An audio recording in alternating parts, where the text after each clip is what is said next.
Marriage is much more common among the Bible Belt of this country. Okay, so southern states are much more likely to have higher rates of divorce compared to northeastern America.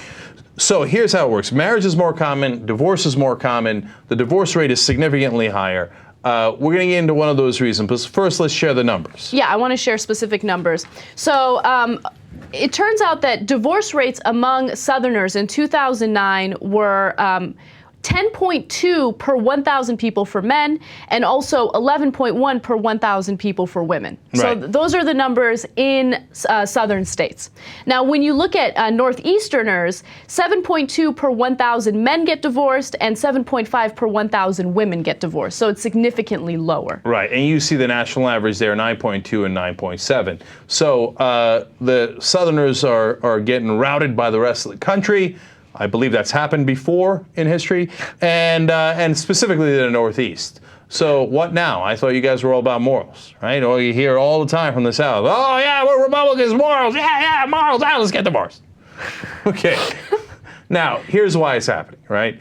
Because they're marrying earlier. Among there's a second large reason, which is people in the Northeast have higher education on average, right?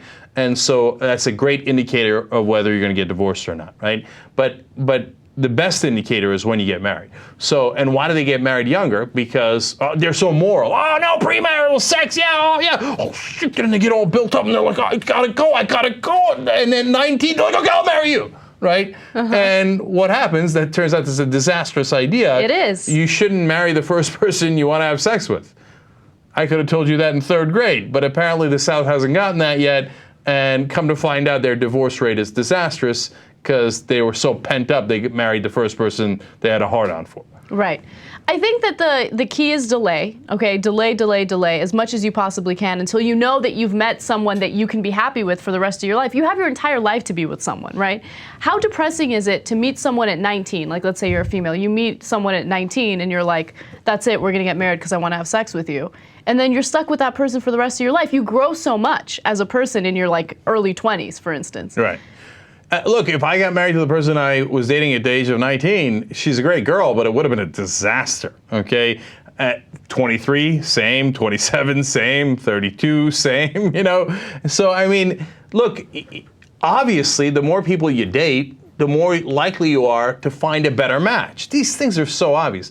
But the main takeaway I get from this is premarital sex rocks. You got to dibble dabble. Okay, for a number of reasons. One, you dibble dabble and you find out what rocks your boat. That helps your marriage incrementally, right? Or maybe significantly. But much more importantly is if you have premarital sex, then at least you date a bunch of other people and you see who's the right match for you. Whereas if you're not having any premarital sex, you got to get married before your head explodes.